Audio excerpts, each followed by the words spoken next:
Hello friends, welcome to law of mind magic. இன்றைக்கி தேதிக்கு வாழ்க்கை நிறைய பேருக்கு ஒரு போராட்டமாகவே இருக்குது. பணப்பிரச்சனை, கடன் பிரச்சனை, உடலில் பிரச்சனை, உறவுகளில் பிரச்சனைன்னு வாழ்க்கையே போர்க்களம் வாழ்ந்துதான் பார்க்கணும்னு வாழ்ந்துட்டுருக்காங்க. போர்க்களத்தில் கேடயத்தோடையும் வாளோடையும் எந்த பக்கம் எதிரி வருவான்னு தெரியாத மாதிரி இன்றைக்கி என்ன பிரச்சனை வரும் அப்படின்னு ஒரு குழப்பத்தோடையே வாழ்ந்துட்டுருக்காங்க. ஆனால் ஒரு சில பேர் வாழ்க்கையை எப்படி பார்க்குறாங்கன்னா, ஏதோ பிறந்துட்டோம் வளர்ந்துட்டோம், மீதி இருக்கிற வாழ்க்கையை வாழ்ந்தாகணுமே அப்படின்னு ஒரு உப்புச்சப்பில்லாத வாழ்க்கையை வாழ்ந்துட்டு இருக்காங்க. வாழ்க்கை போர்க்களமாகவும் இருக்க தேவையில்லை, உப்புச்சப்பில்லாமையும் இருக்க தேவையில்லை, அது ஒரு விளையாட்டுன்னு சொல்கிறாங்க ஃப்ளாரன்ஸ் கவன் ஷின். இவங்க 1925 வருடம், அதாவது சரியாக 100 வருஷங்களுக்கு முன்னாடி எழுதின ஒரு புத்தகம் தான் the game of life and how to play it. நம்ம எல்லாருக்குமே ஏதோ ஒரு விதமான விளையாட்டு பிடிக்கும். அதை நம்ம எப்படி விளையாடுவோம்? உதாரணத்துக்கு இந்த செஸ் எடுத்துக்கோமே. இதில் நீங்கள் ஒரு போட்டியில் ஒரு 100-150 மூவ்ஸ் விளையாட போகிறீங்க அப்படின்னா எல்லாத்தையும் முன்னாடியே யோசிக்க மாட்டீங்க. முதல்ல இதை நான் மூவ் பண்ண போகிறேன், அடுத்தது இதை மூவ் பண்ண போகிறேன், அடுத்தது ராணியை மூவ் பண்ண போகிறேன், அடுத்தது குதிரையை மூவ் பண்ண போகிறேன்னு அதில் இருக்கக்கூடிய எல்லா ஸ்டெப்ஸையும் முன்னாடியே ப்ரீ பிளான் பண்ண மாட்டோம். அதிகபட்சம் ஒரு 4-5 ஸ்டெப்பை பிளான் பண்ணி வச்சுருப்போம். அதுக்கப்புறம் ஆப்போனண்ட் விளையாடுறதுக்கு தகுந்த மாதிரி நம்மளுடைய கேம் பிளானை ஆல்ட்ரு பண்ணி விளையாடுவோம். இதே தான் கிட்டத்தட்ட எல்லா விளையாட்டுக்கும் பொருந்தும். கிரிக்கெட், ஹாக்கி, கபடி, குத்துச்சண்டை, டென்னிஸ்னு எதை எடுத்தாலும் பேசிக் ரூல்ஸை தெரிஞ்சு வச்சுருப்போம், ஓரளவு ப்ராக்டிஸ் பண்ணியிருப்போம். இது தெரிஞ்சால் அந்த விளையாட்டை ரொம்ப ஈஸியாக விளையாட முடியும். அந்த மாதிரி தான் வாழ்க்கைங்கிற விளையாட்டையும் நம்ம பல வருஷங்களாக விளையாடிட்டு வரோம். ஒரு சிலர் 20 வருஷம், ஒரு சிலர் 40 வருஷம், ஒரு சிலர் 60 வருஷம்னு. ஆனால் இத்தனை வருஷங்கள் விளையாடியும் இந்த வாழ்க்கைங்கிற விளையாட்டு இன்னும் விசித்திரமாகவே ஒரு மிஸ்ட்ரி கேமாகவே இருக்குது, புரியாத புதிராகவே இருக்குது. ஆனால் இந்த பிரபஞ்ச விதிகள், ஸ்பிரிச்சுவல் லாஸை தெரிஞ்சு அதுபடி விளையாடும்போது வாழ்க்கைங்கிற விளையாட்டை விளையாடுற எல்லாருமே வெற்றி பெற முடியும். என்னென்ன ரூல்ஸ்னு ஃப்ளாரன்ஸ் சொல்கிற விஷயத்தை தான் இன்றைக்கி வீடியோவில் நம்ம டீட்டெயிலாக பார்க்க போகிறோம். வாங்க வீடியோக்குள்ளே போகலாம். Rule number 1, the law of demand and supply. எல்லாருக்கும் தெரிஞ்ச விதி தான். இந்த பிரபஞ்சத்தில் எங்கெல்லாம் ஒரு தேவை இருக்குதோ அந்த தேவையை நிறைவு செய்யும் விதத்தில் கண்டிப்பாக பிரபஞ்சம் அதற்குரிய சப்ளையை அனுப்பும். There is a supply for every demand அப்படின்னு சொல்கிறாங்க ஃப்ளாரன்ஸ். இந்த விதிக்கு இன்னொரு பெயர் த லா ஆஃப் கிளாரிட்டி. உங்களுடைய டிமாண்டை பிரபஞ்சத்துக்கு ரொம்ப கிளியராக நீங்கள் சொல்லணும். சும்மா நிறைய பணம் வேணும், நல்ல வேலை வேணும்னு கேட்காம கிறிஸ்டல் கிளியராக கேட்கணும். நீங்கள் ஆன்லைன் ஷாப்பிங் பண்ணும்போது ஒரு ஷர்ட் ஆர்டர் பண்ண போகிறீங்கன்னு வச்சுக்கோங்க. எப்படி சர்ச் பண்ணுவீங்க? அது என்ன கலர், என்ன மெட்டீரியல், என்ன சைஸு, என்ன பிராண்டு, என்ன ப்ரைஸு, என்ன ரிவ்யூஸ் இருக்குது, இன்றைக்கி ஆர்டர் போட்டால் எத்தனை நாளில் நம்ம கைக்கு கிடைக்கும், இவ்வளோ டீட்டெயில்ஸை பார்த்துட்டு தான் ஆர்டர் பண்ணுவோம். ஒரு சட்டைக்கே இவ்வளோ டீட்டெயில்ஸ் பார்க்குற நம்ம வேலை, வீடு, வாழ்க்கை துணைன்னு தேடும்போது ஏதோ கிடைச்சா போதுன்னு நம்ம நினைக்கிறோம். அதனால முதல் விதி, ஸ்பெசிஃபிக்காக யூனிவர்ஸ் ஆப்பில் கிளியராக ஆர்டர் பண்ணுங்கள். உங்களுடைய டிமாண்டுக்கான சப்ளை கண்டிப்பாக வந்தே தீரும். சும்மா கண்களை மூடி நான் சொல்கிற விஷயத்தை இமேஜின் பண்ணி பாருங்களேன். உங்களுடைய ஃபோனில் யூனிவர்ஸ்னு ஒரு ஆப் இருக்குது. அந்த ஆப்பை ஓப்பன் பண்ணுறீங்க. அதில் உங்களுக்கு பிடிச்ச விஷயத்தை இப்போ ஆர்டர் பண்ண போகிறீங்க. வேலை, வீடு, பிஸ்னஸ், ஸ்பவுஸ், கார்னு எது வேணுமோ அதை கரெக்டாக செலக்ட் பண்ணி உங்களுடைய விருப்பத்துக்கு தகுந்த மாதிரியான டீட்டெயில்ஸ் எல்லாம் கரெக்டாக சூஸ் பண்ணிவிட்டு கார்ட்டில் ஆட் பண்ணுங்கள். அதுக்கப்புறம் போய் செக் அவுட் பண்ணும்போது ப்ரைஸுங்கிற இடத்துல அது ஃப்ரீன்னு போட்டிருக்கு. எவ்வளோ சந்தோஷப்படுவீங்க, எவ்வளோ தேங்க்ஃபுல்லாக இருப்பீங்க. அதே சந்தோஷத்தோடையும் நன்றியுணர்வோடையும் ஆர்டர் நவ் பட்டனை ப்ரெஸ் பண்ணுங்கள். இப்போ கண்களை திறந்துக்கலாம். ஒரு சிலர் கண்களை மூடியிருக்கவே மாட்டீங்க. ஆனால் ஃப்ரீ டைம் கிடைக்கும் போது இந்த ப்ராக்டிஸை பண்ணி பாருங்கள். இது ஒரு எக்ஸ்பர்ட் சொல்லிக் கொடுத்த ஈர்ப்பு விதி பயிற்சி. உங்களுடைய கற்பனை திறனை அதிகமாக்குறதுக்கும் உங்களுடைய சிக்னல்ஸை பிரபஞ்சத்துக்கு அனுப்பக்கூடிய அந்த சமிக்கைகளை இன்னும் ஸ்ட்ராங்காக்கிறதுக்கும் இந்த பயிற்சி ரொம்ப பயனுள்ள விதத்தில் இருக்கும். அமேசானில் ஆர்டர் போட்டால் நீங்கள் எந்த அளவுக்கு கான்ஃபிடென்ட்டாக இருப்பீங்களோ அதை விட 10 மடங்கு 20 மடங்கு நம்பிக்கையை இந்த பிரபஞ்சத்தின் மேலே நம்ம வைக்கலாம். நம்ம ஆர்டர் பண்ண விஷயம் சீக்கிரமாக நம்ம லைஃப்பில் டெலிவர் ஆகும். Rule number 2, the power of words. நம்ம எல்லாரும் நம்மளுடைய வார்த்தைகளுடைய ஆற்றலை உணராமலேயே வாய்க்கு வந்ததையெல்லாம் பேசி நம்மளுடைய சக்தியை வீணடிச்சிட்ருக்கோம். ஆனால் நமக்கு என்ன விஷயம் வேணுமோ அதை பற்றி மட்டும்தான் பேசணும். ஒரு சிலர்லாம் இந்த மாதிரி சொல்லுவாங்க, நான் ஆசைப்படுறது மட்டும் என்னைக்கும் நடக்கவே நடக்காது, அது என் ராசி. ஆமாம், கண்டிப்பாக அவங்க ஆசைப்படுறது என்றைக்கும் அவங்களுக்கு கிடைக்கவே கிடைக்காது, நடக்கவே நடக்காது. ஏன்னா அவங்களே அவங்களுடைய வாயால் அதை அஃபர்ம் பண்ணுறாங்க, உறுதி பண்ணுறாங்க, பிரபஞ்சத்துக்கு அந்த சிக்னல்ஸை கொடுக்குறாங்க தங்களுடைய வார்த்தைகள் மூலமாக.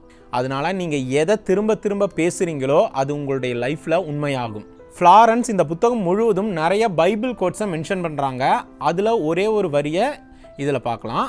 கடவுள் இந்த மாதிரி சொல்கிறாராம், நான் அனுப்பும் வார்த்தைகள் வெறுமையாய் என்னிடம் திரும்பி வருவதில்லை, மாறாக நான் எதற்காக அதை அனுப்பினேனோ அதை செய்து முடித்தே என்னிடம் வருகின்றனன்னு சொல்கிறாங்க. இது மேலே இருக்கிற கடவுள் சொல்கிற வார்த்தைகள் அல்ல, நமக்குள்ளே இருக்கக்கூடிய பிரபஞ்ச ஆற்றல் மூலமாக ஒவ்வொரு நாளும் நம்ம இந்த பிரபஞ்சத்துக்கு அனுப்புகிற வார்த்தைகள் தான் அது வெறுமையாய் நம்மள்கிட்ட திரும்பி வராது. எதற்காக நம்ம அனுப்புகிறோமோ அதை செஞ்சு முடிச்சுட்டு தான் அது நம்மள்கிட்ட திரும்பி வரும். அதனால் எப்பொழுதுமே பாசிட்டிவான வார்த்தைகளையே இந்த பிரபஞ்சத்துக்கு அனுப்புங்கன்னு சொல்கிறாங்க. தேவையில்லாத வார்த்தைகளையே அனுப்பிட்டு இருந்தால் தேவையில்லாத விஷயங்கள் தான் நம்மளுடைய வாழ்க்கையில் வந்துட்டுருக்கும். அந்த நெகட்டிவ் வேர்ட்ஸை பாசிட்டிவ் அஃபர்மேஷன்ஸ்னால நம்ம ரீப்ளேஸ் பண்ணணும். ஒரு சமயத்தில் இன்ஜினியரிங் கோர்ஸு பயங்கர பாப்புலராக பீக்கில் இருந்துச்சு.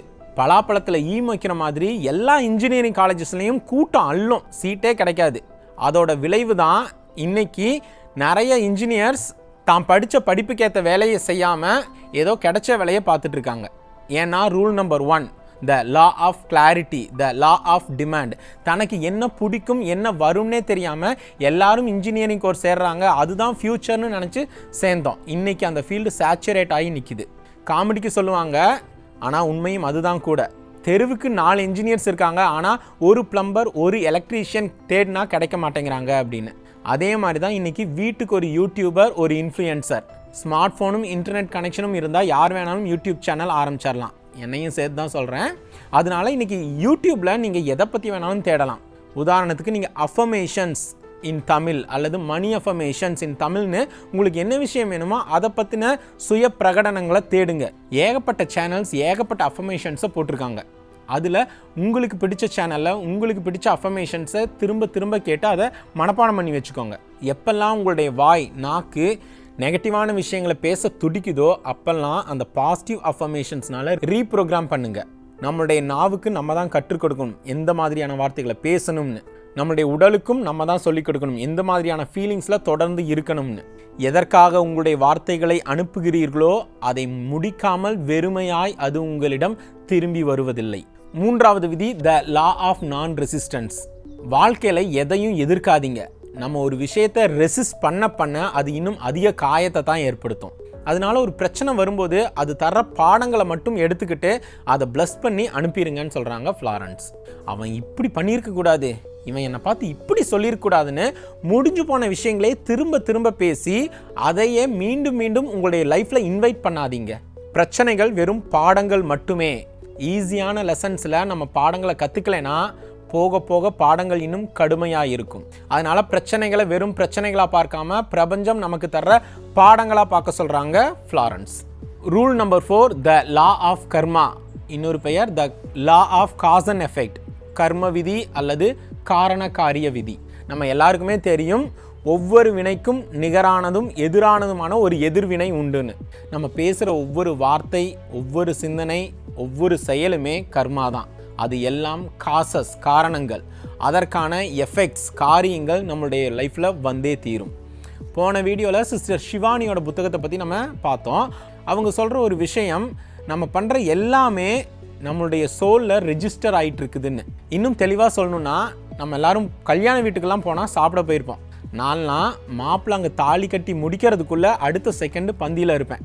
பந்திக்கு முந்திக்கோ படைக்கு பிந்திக்கோங்கிற பழமொழியை கரெக்டாக ஃபாலோ பண்ணுவேன். பந்தியில் உக்காந்த வேணுங்கிறத நல்லா விருப்பத்தோடு எடுத்து சாப்பிடுவேன். கூச்சப்படாமல் வேணுங்கிறத கேட்டு வாங்கி சாப்பிடுவேன். அண்ணா வடை கொடுங்கண்ணா, அண்ணா பாயசம் கொடுங்கண்ணா, இதை கொடுங்கண்ணா, அதை கொடுங்கண்ணான்னு சப்ளையர் நொந்து போகிற அளவுக்கு சாப்பிட்ருப்பேன். அப்படி வேகமாக சாப்பிட்ருக்கும் பொழுது கேமராமேன் வீடியோ எடுக்க வந்தால் என்னுடைய சாப்பிட்ற ஸ்டைலையே கம்ப்ளீட்டாக மாற்றிட்டு மெதுவாக நாசூக்காக சாப்பிட்ற மாதிரி, பக்கத்தில் இருக்கிறவங்கள்ட்ட எல்லாம் அப்படியே கேஷுவலாக பேசிட்டு சாப்பிட்ற மாதிரி என்னுடைய பெஸ்ட்டு வெர்ஷனை காட்டுவேன். அந்த கேமராமேன் அப்படி போனதுக்கப்புறம் மறுபடியும் வேகமாக சாப்பிட ஆரம்பிச்சிடுவேன். ஏன் அந்த 10 செகண்ட் அப்படின்னா, அந்த 10 செகண்ட் எப்பயும் இருக்க போகிற தருணங்கள் ரெஜிஸ்டர் ஆகிட்டுருக்கு. 10 வருஷம் கழித்து அந்த தம்பதிகளுக்கு குழந்தை பிறந்து அந்த பையன் பெருசாகி இந்த வீடியோவை பார்த்தா, அந்த நான் சாப்பிட்ற சீன் வரும்பொழுது எப்பயும் போல் நான் சாப்பிட்டு இருந்தா அந்த பையன் என்ன கேட்பான், யாருப்பா இந்த அங்கிள் சாப்பாடே பார்க்காத மாதிரி சோத்துக்கு செத்த மாதிரி இப்படி சாப்பிட்ருக்காருன்னு கேட்பான். அதனால அந்த 10 செகண்ட்ஸ் ரெக்கார்ட் ஆகும் பொழுது என்னுடைய பெஸ்ட் வெர்ஷனை எக்ஸ்போஸ் பண்ணுவேன். நிறைய பேர் அன்கான்ஷியஸாக இதை பண்ணியிருப்பீங்க. அதே மாதிரி வாழ்க்கையில் ஒவ்வொரு கணமும் ஒவ்வொரு செகண்டும் இந்த யூனிவர்ஸுங்கிற பிரம்மாண்டமான கேமராவில் அந்த மகா பெரிய மெமரி டிவைஸில் ஸ்டோர் ஆகிட்டே இருக்குதுன்னு சிஸ்டர் ஷிவானி அந்த புத்தகத்தில் சொல்லியிருப்பாங்க. அதனால இந்த கணம் நீங்கள் எந்த கர்மாவை அனுப்புகிறீங்களோ அதே கர்மா பல மடங்காக நம்மளுடைய லைஃப்பில் திரும்பி வரும். இதுக்கு பேர் நியூட்டன்ஸ் கிராடல். நீங்களும் பார்த்துருப்பீங்க. Secret movie expert pop Procter தன்னுடைய செமினார்ஸில் இதை வச்சு தான் இந்த கர்ம விதியை எக்ஸ்பிளைன் பண்ணுவார். அவருடைய கிராடல் ரொம்ப பெருசாக, இந்த பால்ஸ்லாம் ரொம்ப பெருசாக இருக்கும். நம்மளோடது லோ பட்ஜெட் மூவி மாதிரி லோ பட்ஜெட் வீடியோ, அதனால தான் சின்ன கிராடல். ஆனால் கான்செப்ட் ஒன்று தான். இப்போது இந்த ஒரு பால் எடுத்து விடுறேன் அப்படின்னா ஒரு பால் திரும்பி வரும்.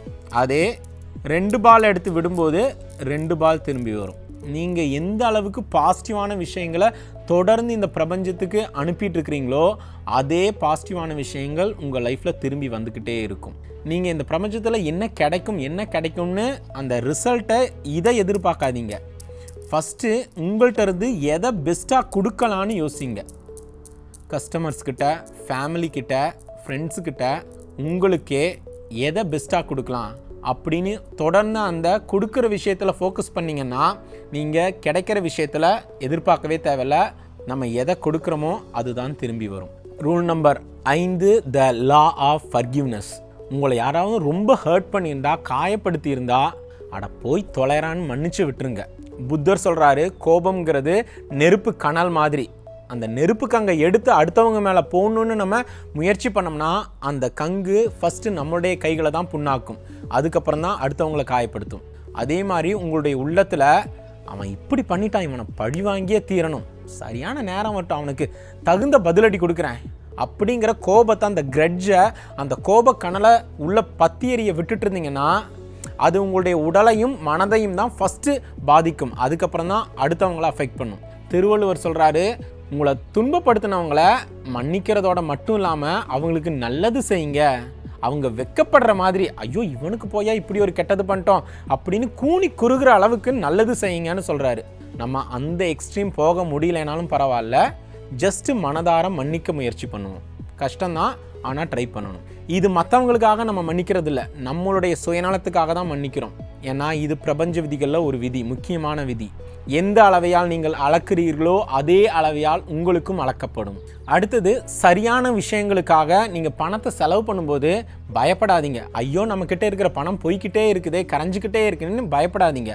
பணம்ங்கிறது சர்க்குலேஷனில் இருக்க வேண்டிய ஒன்று. ஃப்ளாரன்ஸ் தன்னுடைய புத்தகத்தில் அவங்க காலத்தில் வந்த ஒரு படத்தில் இருக்கக்கூடிய ஒரு கேரக்டரை எக்ஸ்பிளைன் பண்ணுறாங்க. ஒரு அம்மாவுக்கு $5000 லாட்ரியில் பரிசு விழுகுது. 100 வருஷத்துக்கு முன்னாடி $5000 இன்னைக்கு தேதிக்கு ஒரு ₹1 கோடி இருக்கும்னு நினைக்கிறேன். அவ்வளோ பணம் இருந்தாலும் அதுலேருந்து ₹1 கூட எடுத்து செலவு பண்ணுறதில்ல அந்த அம்மா. எடுத்தால் பணம் தீந்துருமோ அப்படின்னு கூட்டுற வேலைக்கும் துடைக்கிற வேலைக்கும் போகிறாங்க. நோயாளி புருஷனுக்கு பட்டினி போட்டு அவங்களுக்கு சரியான உணவும் மருந்து மாத்திரைக்கும் கூட அந்த பணத்துலேருந்து செலவு பண்ணுறதில்ல. ஏன்னா பணம் நம்மளை விட்டு போயிருமோங்கிற பயம். கடைசியில் திருடனுங்க வந்து அந்த அம்மா அந்த புருஷனை எல்லாத்தையும் கொன்னுட்டு அந்த பணத்தை எல்லாம் எடுத்துகிட்டு போயிடுறாங்க. நம்ம எந்த விஷயத்துக்காக ரொம்ப பயப்படுறோமோ, ரொம்ப ஆற்றலை செலுத்துகிறோன்னு அர்த்தம், அது கண்டிப்பாக உண்மையாயிரும். அதனால் உங்களுக்கு பிடிச்ச விஷயங்களுக்காகவும் சரியான விஷயங்களுக்காகவும் பணம் செலவழிக்கும் போது நல்ல சந்தோஷமான மனநிலையில் செலவு பண்ணுங்கள். ஜப்பான் மக்கள் இதுக்கு பேர் அரிகேட்டோவிங் மணி அப்படின்னு சொல்லுவாங்க. நன்றியுணர்வோட செலவழிக்கிற பணம் கண்டிப்பாக பல மடங்காக சர்க்குலேட் ஆகிட்டு நம்மக்கிட்ட திரும்பி வரும் அப்படின்னு சொல்கிறது அவங்களுடைய நம்பிக்கை. அதுதான் இன்றைய ஈர்ப்பு விதி வல்லுநர்கள் எல்லாம் சொல்கிறாங்க. ஒவ்வொரு முறை நீங்கள் ஜிபே பண்ணும்போதும் சரி, பணத்தை செலவழிக்கும் போதும் சரி, மனதார நன்றியுணர்வோட செலவழிங்க. Rule number 6, follow your intuition. Jayam Ravi ஒரு படத்தில் எந்த கேள்வி கேட்டாலும் உள்ள ஒருத்தன் இருக்கான், அவன்கிட்ட கேட்டு சொல்கிறேன்னு ரூமுக்குள்ளே போயிடுவார். கடைசியில் தான் அவர் சொல்லுவார் மனசாட்சின்னு.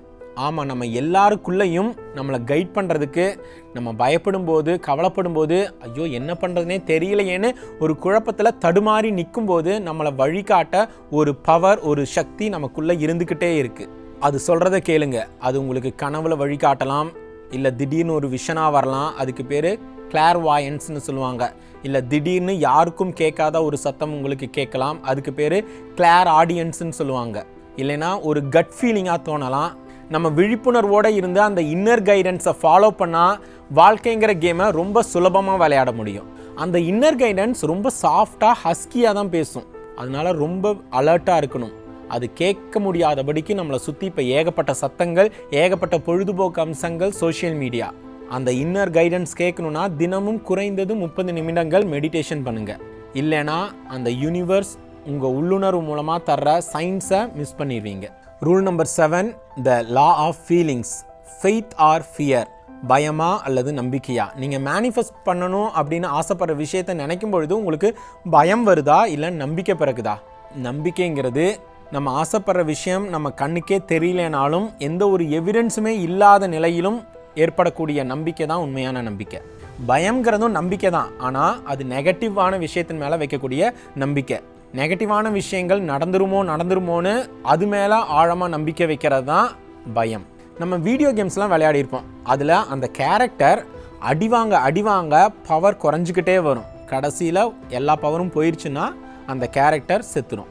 அதே மாதிரி தான் இந்த பயம், கவலை எல்லாமே அந்த அடிகள் மாதிரி தான். நீங்கள் எந்த அளவுக்கு பயப்பட்டுட்டு இருக்கிறீங்களோ, எந்த அளவுக்கு கவலைப்பட்டுட்டு இருக்கிறீங்களோ, உங்களுடைய ஈர்ப்பாற்றலை, அந்த மேக்னெட்டிக் பவரை இழந்துருவீங்க. அதனால பயம் வரும்பொழுதெல்லாம், கவலை வரும்போதெல்லாம் அஃபர்மேஷன்ஸ்னால அந்த நம்பிக்கையாக மாற்றுங்க. இவங்க ஒரு அருமையான அஃபர்மேஷனை தந்திருக்காங்க. வேலை அல்லது தொழிலுக்கு இதை பயன்படுத்தலாம். I have a wonderful work in a wonderful way. I give wonderful service for a wonderful pay அப்படின்னு சொல்கிறாங்க. என்னிடம் ஒரு அருமையான வேலை அல்லது தொழில் உள்ளது. நான் அற்புதமான சேவையை வழங்குகிறேன். அதற்காக அற்புதமான லாபம் அல்லது சம்பளம் எனக்கு கிடைக்கிறது. எப்பெல்லாம் பயம் வருதோ, குழப்பம் வருதோ, இந்த மாதிரியான அஃபர்மேஷன்ஸை திரும்ப சொன்னீங்கன்னா உங்களுடைய சப்கான்ஷியஸ் மைண்ட் அதை நம்ப ஆரம்பிக்கும். அந்த ஆழ்மனம் நம்பினா மட்டும்தான் நீங்கள் ஆசைப்படுற விஷயங்கள் உண்மையாகும். இந்த 7 விதிகளையும் தெரிஞ்சுக்கிட்டு அதை கடைபிடிச்சிட்டு விளையாடும் பொழுது வாழ்க்கைங்கிற கேம் ரொம்ப இன்ட்ரெஸ்டிங்காக, எக்ஸைட்டிங்காக இருக்கும். வெற்றி தோல்வியை நினச்சிட்டு விளையாட மாட்டீங்க, விளையாடணுங்கிறதுக்காகவே விளையாடுவீங்க. ரோட்டில் ஏன் ஆக்சிடென்ட்ஸ் எல்லாம் நடக்குது? சாலை விதிகள் தெரியாததுனால அல்ல, அதை கடைபிடிக்காதனால. அதனால இந்த பிரபஞ்ச விதிகளை தெரிஞ்சுக்கிட்டால் மட்டும் பத்தாது, அதை ஒவ்வொரு நாளும் ஒவ்வொரு கணமும் நம்ம அப்ளை பண்ணணும். அப்பொழுதுதான் நம்மளுடைய வாழ்க்கைங்கிற விளையாட்டு ரொம்ப சுவாரஸ்யமாக இருக்கும். ஓகே, இந்த 7 விதிகளுடைய குயிக் ரீகேப்பை பார்த்துடலாம். முதல் விதி the law of demand and supply. எங்கெல்லாம் ஒரு தேவை இருக்கிறதோ அங்கெல்லாம் தேவையை நிறைவு செய்ய பிரபஞ்சம் சப்ளை பண்ணியே தீரும். உங்களுடைய டிமாண்டை தெளிவாக கேளுங்க. யூனிவர்ஸுங்கிற ஷாப்பிங் ஆப்பில் அப்பப்போ உங்களுடைய கற்பனையை பயன்படுத்தி உங்களுக்கு வேணுங்கிற விஷயத்தை ஆர்டர் பண்ணுங்கள். ரெண்டாவது த பவர் ஆஃப் வேர்டு. வார்த்தைகள் மந்திரவாதி பயன்படுத்துகிற மந்திரக்கோள் மாதிரி. உங்களுக்கு என்ன விஷயம் வேணுமோ அதற்காக மட்டும் பயன்படுத்துங்க. சொல்லுக சொல்லிற் பயனுடைய, சொல்லற்க சொல்லிற் பயனிலா சொல். மூன்றாவது விதி த லா ஆஃப் நான் ரெசிஸ்டன்ஸ். உங்களுடைய லைஃப்பில் எதையும் எதிர்க்காதீங்க, கம்ப்ளைண்ட் பண்ணாதீங்க, ப்ளேம் பண்ணாதீங்க. அது தர்ற பாடங்களை மட்டும் கற்றுக்கோங்க. அதை ப்ளஸ் பண்ணி நன்றி சொல்லிட்டு அனுப்பிடுங்க. எது நடந்ததோ அது நன்றாகவே நடந்தது, எது நடக்கின்றதோ அதுவும் நன்றாகவே நடக்கின்றது, எது நடக்க இருக்கின்றதோ அதுவும் நன்றாகவே நடக்க இருக்கின்றது. நான்காவது விதி த லா ஆஃப் கர்மா. கர்ம விதி, காரண காரிய விதி. எதை நம்ம தொடர்ந்து விதைச்சிட்டு இருக்கிறோமோ அதுதான் மரமாக வளர்ந்து நமக்கு கனிகளை தரப்போகுது. அதனால் உங்களுக்கு வேணுங்கிற விஷயத்தில் மட்டும் கவனம் செலுத்திட்டே இருங்க. நல்லதை மட்டும் பிரபஞ்சத்துக்கு தந்துக்கிட்டே இருங்க. நம்ம வாழ்ந்துட்டு இருக்கிற இந்த வாழ்க்கை போன பிறவிகள், அதுக்கு முன்னாடி பிறவிகள், இத்தனை பிறவிகளுடைய மொத்த கர்மாவின் கூட்டுத்தொகை தான் இப்போ வாழ்ந்துட்டுருக்கோன்னு ஞானிகள் சொல்லுவாங்க. இந்த கணத்தில் நம்ம எப்படி சிந்திக்கிறோமோ, எப்படி செயல்படுறோமோ, இதுதான் நம்மளுடைய வருங்காலத்தை, அடுத்தடுத்த பிறவிகளை தீர்மானிக்குது. இந்த பிறப்பு இறப்புங்கிற லூப்பில் இருந்து நம்ம விடுபடணும், எஸ்கேப் ஆகணும் அப்படின்னா ஒவ்வொரு கணமும் நம்ம விழிப்புணர்வோடு இருக்கணும். இல்லைனா வந்தான் வாழ்ந்தான் போனா ரிப்பீட்டு, வந்தான் வாழ்ந்தான் போனா ரிப்பீட்டுன்னு இந்த பிறப்பு இறப்பு சுழற்சி தொடர்ந்துக்கிட்டே இருக்கும். 5 த லா ஆஃப் ஃபர்கிவ்னஸ். மன்னியுங்கள் மன்னிப்பு பெறுவீர்கள். நம்மளை கஷ்டப்படுத்தினவங்களை, சபிச்சவங்களை, காயப்படுத்தினவங்களை அவங்களுக்காக இல்லைனாலும் நம்மளுடைய சுயநலத்துக்காக மன்னிக்க முயற்சி பண்ணணும். அடுத்தது ஃபாலோ யுவர் இன்ட்யூஷன். உங்களுடைய ஏஞ்சல்ஸ் உங்கள்கிட்ட கம்யூனிகேட் பண்ணும்பொழுது உங்களுடைய உள்ளுணர்வின் மூலம், கனவுகளின் மூலம், மற்ற எந்த விதத்தில் வேணாலும் கம்யூனிகேட் பண்ணும்பொழுது அதை ரிசீவ் பண்ணுறதுக்கு அலர்ட்டாக இருக்கணும். கடைசியாக த லா ஆஃப் ஃபீலிங்ஸ். நீங்கள் எந்த உணர்வில் தொடர்ந்து இருக்கிறீங்களோ அதுலேயே நீங்கள் தொடர்ந்து இருக்கிற மாதிரியான சம்பவங்கள் தான் உங்கள் லைஃப்பில் வந்துக்கிட்டே இருக்கும். அதனால் பயம், கோபம், அன்பு, நன்றி, விரக்தி, பாசம், இதில் எந்த உணர்வுகள் உங்கள் லைஃப்பில் அதிகமாக வேணும்னு ஆசைப்படுறீங்களோ அந்த உணர்வுகளில் இந்த கணத்தில் நீங்கள் இருக்க பழகணும். உங்களுக்கு இப்போ இந்த 7 விதிகளும் அந்த ஸ்பிரிச்சுவல் லாஸ் தெளிவாக புரிஞ்சிருக்கும். உங்களுடைய வாழ்க்கைங்கிற விளையாட்டை இன்னும் சிறப்பாக விளையாட உதவி பண்ணணும்னு நான் நினைக்கிறேன். இந்த 7 விதிகளையும் நீங்கள் தொடர்ந்து பயன்படுத்தும் பொழுது வாழ்க்கை ஒரு போர்க்களம் அல்ல, அது ஒரு ஆடுகளம்னு நீங்கள் உணர்வீங்க. இந்த செஸ்ஸில் இந்த ராஜா சிப்பாய் இது ரெண்டுமே கிட்டத்தட்ட ஒரே மாதிரி தான். ரெண்டுமே ஒரு ஸ்டெப் தான் அட் அ டைமில் மூவ் பண்ணோம், பக்கத்தில் இருக்கக்கூடிய காயினை மட்டும்தான் வெட்டும். ஆனால் இந்த சிப்பாய் வெட்டுப்பட்டால் நம்ம பெருசாக கவலைப்பட மாட்டோம். அதே இந்த ராஜா வெட்டுப்பட வேண்டிய சூழ்நிலை வந்தால் கேம் ஓவர்.